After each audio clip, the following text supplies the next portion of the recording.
네, 홍해 긴장이 고조되면서 물류 대란 우려가 잦아지고 있습니다. 해운주 상승을 했고요. 또 반도체, 2차 전지, 로봇 수소, 또 방산 강세를 보인 어제장이었습니다. 비트코인 가격 쉬어가면서 가상화폐 관련주들은 좀 하락했고 건설 대표주 페렴이 또 약했네요. 자, 오늘 시장에서는 어떤 종목 봐야 될지 이분 모셨습니다. 이성웅 다울투자증권 영업부 차장 함께합니다. 어서 오십시오. 네, 안녕하십니까. 네, 자 리뷰 먼저 해보겠습니다. 지난 목요일 방송에서 시간외 종목이었습니다. 퀄리타스 반도체 목표가가 37,000원 당일 터치를 했습니다. 어제장 마감이 38,200원이었는데요. 어떻게 대응해 볼까요? 우선 지금 온 디바이스 앞서서도 좀 얘기했지만 AI 관련된 종목들의 최대 수혜주가 어떻게 보면 이제 팹리스 업체들이라 볼 수 있거든요. 그래서 이제 반도체 어떤 디자인 설계하는 그런 기업들에 대한 좀 관심이 높은 상황인데 특히 이제 1월 17일에 이제 삼성전자의 언팩 행사가 있어요. 한 달 정도 이 남은 상황인데 여기서 이제 S24에 대한 가장 화두가 이제 온 디바이스 AI, 그러니까 AI 쪽에서의 휴대폰 탑재에 대한 부분에 대해서 이 관련 기업들이 좀 변동성이 이제 반도체 장비주들 중에서도 좀 가장 크게 좀 나온 상황인데 근데 퀄리타스 반도체가 강점이자 장점이 이 매출 구조가 거의 삼성전자 쪽에서 나와주고 있거든요. 뭐 디자인, 하우스나 이런 부분에 있어서 많이 나와주고 있기 때문에 단기적으로 유동성이 좀 많이 몰리는 건 사실인 것 같은데 저는 좀 약간은 좀 이제 불안한 부분은 좀 있는 것 같아요. 그래서 물론 이제 이런 상승세가 또 퀄리타 반도체의 뭐 인터커넥트나 여러 가지 매출 구조가 괜찮긴 하지만 단기적으로 이제 급등했던 상황에서는 이 목표 주가를 지키면서 좀 대응하는 게 낫지 않을까. 라고 좀 생각이 되고 있고 지금 현재 가격에서 한 10% 정도의 뭐 41,000원까지는 저는 충분히 갈 수 있다라고 좀 판단이 좀 되고 있거든요. 그때는 좀 차익 실현에 대한 관점을 가져가도 나쁘지 않다라고 좀 판단됩니다. 네, 41,000원 목표가 수정으로 봐도 될까요? 좀 높여서 올려 잡을 수 있는 상황일까요? 어제 장중에 17% 급등이 나왔습니다. 오늘도 아마 상승 랠리가 이어질 가능성이 연말까지 이제는 나오지 않을까. 왜냐하면 이제 뭐 제주주 양도세에 대한 어떤 상향 부분도 있고 이 반도체 장비주도 지금 현재 여건이 나쁜 건 찾아볼 수가 없어요. 그렇기 때문에 그 안에서도 이 퀄리타스 반도체처럼 이 설계, 뭐 디자인하는 기업들은 좀 꾸준히 관심을 어차피 반도체가 성능이 계속 좋아지면 좋아질수록 이 팹리스 업체들 같은 경우에는 각광을 받을 수밖에 없는 구간이거든요. 뭐 그렇기 때문에 거기서 퀄리타스 반도체 좀 관심을 가져도 괜찮지 않을까 판단됩니다. 네, 좋습니다. 퀄리타스 반도체 오늘도 좋은 흐름 한번 기대해 보겠습니다. 시장외에서 강하게, 시간외에서 강하게 움직인 종목 바로 확인해 보겠습니다. 네, SG부터 살펴보도록 할 텐데요. 우크라이나 재건 사업을 목적으로 우크라이나국 출자 증권을 취득하기로 결정했다는 소식에 상한가 행진 보인 종목입니다. 9.98% 오름세 나타냈고요. 파맵신도 역시 상한가인데 9.9% 오름세죠. 경영권 변경 관련 소식과 함께 유증 결정 공시에 이렇게 가격 제한폭까지 올라갔습니다. 상직하일룸은 7.79% 상승인데요.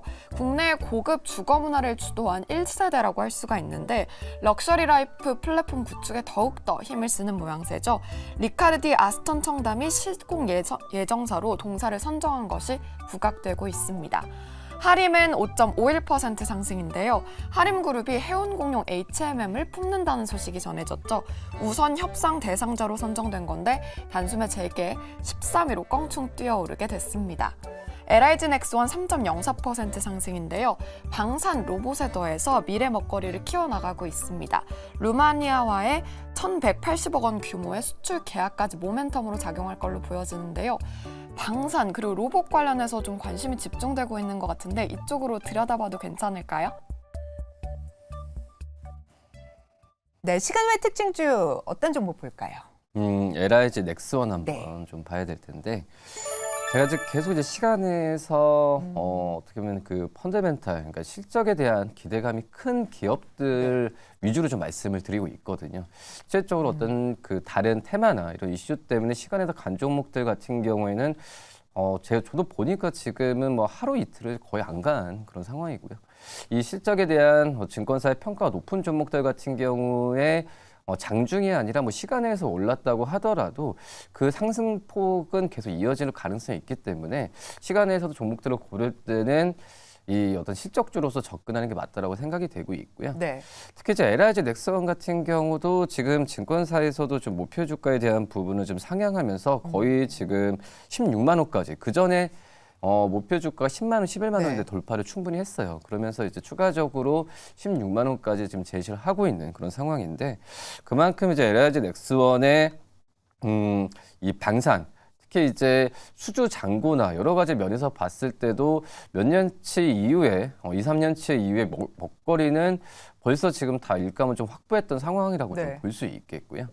그리고 최근에 좀 관심을 많이 받는 게 바로 이제 로봇 사업에 대한 진출이거든요. 그러니까요. 네, 이제 미국의 필라델피아 소재에 있는 로봇 기업이죠. 이 고스트 로봇들 지분의 60%를 인수했다라고 공시했는데, 근데 이제 이 로봇 쪽에서의 이 실적에 대한 가시화는 우선은 그 다음 문제라고 좀 생각이 되고 있고 이 방산 쪽에서의 신규 수주나 그리고 특히 이제 아랍에미리트 수주가 작년에 1월 달에 있었거든요. 네. 이제 그 부분이 이제 실적으로 본격적으로 이제 잡히게 되는 구간이 내년 상반기라고 생각이 됐을 때 LIG 넥스원의 영업이익률이나 또 영업이익의 연간 증가에 대한 부분 같은 경우에는 무너질 가능성은 거의 없다라고 네. 좀 생각이 되고 있어요. 그래서 지금 현재 뭐 방산주들 같은 경우에 다시 한번 좀 많이 관심을 받고 있는 구간이라고 좀 볼 수 있겠는데 뭐 네. 지정학적 리스크나 뭐 이런 부분도 있는 상황이기 때문에 저는 이제 그 안에서 이제 LIG 넥스원을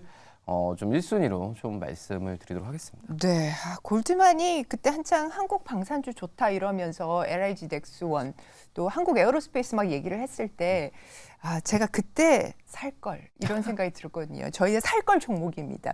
자, 지금 추격 매수를 해도 괜찮은 자리일까요? 저는 괜찮다고 보고요. 네. 근데 좀 그때 아쉬웠어요. 그 골드만삭스가 네. 방산주를 찍었잖아요. 그러니까요. 그걸 보고서 제가 오히려 차라리 그 반도체 섹터를 좀 했으면은 이게 좀 주도주로 나가면서 했을 텐데 왜 방산주를 했을까라는 부분에 있어서는 네네. 바로 이런 것 같아요. 우리나라 방산 기업들 같은 경우가 그런 게 있어요. 독특하게 우리나라는 사계절, 지금 오늘 많이 춥잖아요. 사계절이기 때문에 지금 아랍에미리트 수주도 그렇고 이 뭐 동유럽, 그러니까 사계절 덥거나 추울 때 항상 견딜 수 있는 게 방산 품목이거든요. 네. 그런 점이 이 세계적으로 본다고 했을 때도 좀 많이 인정을 좀 받고 있는 그런 추세이지 않을까라고 좀 생각이 되고 네. 있고요. 1차적인 목표가 지금 증권사에서 16만 원까지 제시를 하고 있는 상황인데 우선 저는 15만 원까지는 충분히 갈 수 있다라고 좀 생각이 좀 되고 있거든요. 그렇기 때문에 1차적인 목표가 15만 원 그리고 손절가는 12만 원 말씀드리도록 하겠습니다. 네, 좋습니다. LIG 넥스원 가격 전략까지 확인을 해보셨습니다. 또 어제 ICBM 미사일 발사 관련된 소식으로 다시 한번 또 방산주에 대한 관심이 더 높아진 상황입니다. 네, 오늘 추세도 한번 확인을 해보겠고요. 코스피에서는 개인이 1,400억, 외국인이 570억 규모로 순매수했습니다. LS버티 그리고 에코프로버티, 에코프로 비롯한 2차 전지주들이 상당히 강했고요. 코스닥에서는 외국인 기관 쌍끌이 매수세 들어오면서 3개월 만에 850선째 탈환했습니다. 외국인 기관 담고 있는 종목들 알아보겠습니다. 네, 먼저 외국인이 주목하고 있는 기업부터 알아보도록 하겠습니다. 하나투어를 계속해서 해외여행 급증으로 전해드린 바 있었는데 역시 외국인도 계속해서 관심을 두면서 16거래일 연속 집중 매수하는 모양새입니다. KT는 13거래일 연속 매수 들어오고 있는데요. 기말 분기 배당 여기에 자회사 성과에 3박자를 다 이루고 있습니다. 파이오링크는 9거래일 연속 순매수 들어오고 있는데요. 통합 인프라 구축 사업으로 신성장 동력을 더욱더 키워나가고 있습니다. 레이의 경우에는 8거래일째 매수 유입되고 있고요. 내년부터 투자를 회수하는 시기라고 하네요. 명신산업은 6거래일 연속 보고 있는데 앞서 2차 전지에 관심이 집중된다고 말씀을 해주셨는데 역시나 이쪽에서도 관심이 더욱더 커지는 모양새입니다. 좋은 고객이 함께한다면 걱정할 게 더욱더 없겠죠. 북미 전기차 업체와 함께 쑥쑥 자랄 산업을 자랑하고 있습니다. 다음으로 기관의 특징주도 만나보도록 하죠. 먼저 한라 IMS의 경우에는 51거래일째 기관이 내리 순매수를 하고 있는데요. 대만과 250억 수주 소식을 알리면서 더욱더 기대감이 커지고 있습니다. 수주 잭팟의 경우에는 미래컴퍼니에도 집중이 되면서 13거래일째 매수 들어오고 있고요. CJ 대한통운의 경우에는 23거래일 매수인데 최근에 알리익스프레스의 선전 속에서 한박 웃음을 함께 짓고 있습니다. 강원랜드는 이 연말에 카지노 더 집중이 되면서 11거래일째 보고 있고요. 현대글로비스 7거래일 연속 순매수하고 있는데 기업 가치를 더욱더 키우면서 박차를 가하고 있습니다.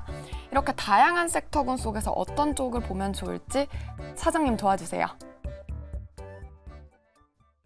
네, 종목으로 바로 들어가 보도록 하겠습니다. 어떤 종목 볼까요? 명신산업을 좀 말씀드릴 텐데 네.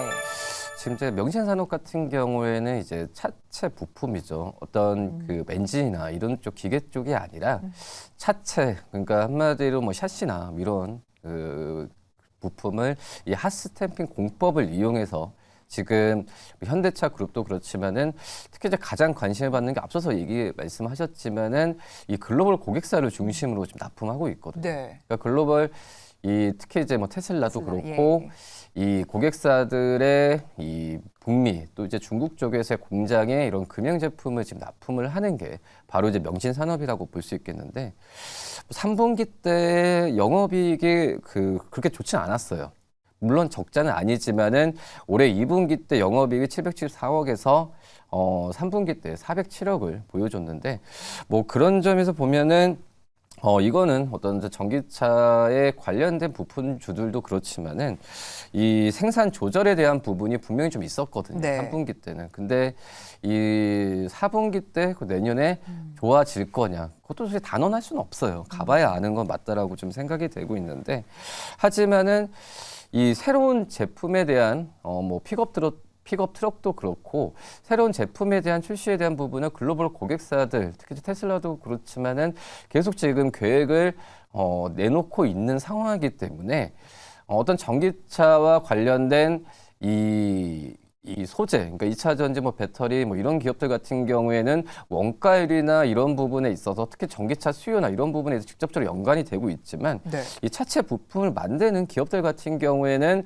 전방 기업들의 어떤 출시 그리고 생산 이것만 좀 챙겨봐도 그렇게 크게 무리는 없다라고 좀 생각이 되고 있는데 뭐 지금은 좀 굉장히 괜찮은 것 같아요. 지금 현재 이 명신산업에 대한 실적에 대한 등락폭 같은 경우도 제한적으로 갈 가능성이 있다라고 좀 생각이 되고 있고 그리고 이제 어떻게 보면은 이제 고금리가 좀 끝나는 상황에서 이 글로벌 어떤 고객사들 같은 경우에 말씀드렸던 신제품 출시에 대한 부분이 계획대로 잘 가고 있다는 네. 점이 저는 이제 명신산업에 대한 관심을 좀 꾸준하게 좀 가져야 되지 않을까라고 좀 생각이 되고 있고 그리고 좀 차체 부품이 아니라 이 자율주행 소프트웨어나 여러 가지 신사업 쪽에서 진출 부분이 계속 좀 얘기가 나오는 상황이기 때문에 명신산업은 이제 뭐 2차 전지 뭐 소재주들도 좀 관심 있게 좀 매수를 또 해야 된다라고 좀 얘기는 하고 있지만은 저는 오히려 좀 안전한 게 좀 명신산업 같은 이 차체 부품, 그러니까 이게 전기차뿐만 아니라 일반 내연기관 차에도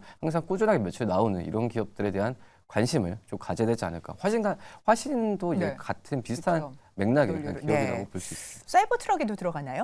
사이버 트럭에도 들어갈 거라고 지금 판단이 좀 되고 있어요. 네. 네, 되고 있는 상황인데, 근데 이제 뭐 사이버 트럭 같은 경우도 그렇지만은 현대차도 저희 오늘도 출근하는데 집 앞에 이제 마을버스가 현대차 전기버스 다 바꿨더라고요. 네. 네, 그런 점이 어떻게 보면 대세가 됐을 때는 명신산업에 대한 관심을 좀 가져도 괜찮지 않을까. 좋습니다. 판단됩니다. 자, 그러면 차트 한번 확인해 보도록 하겠습니다.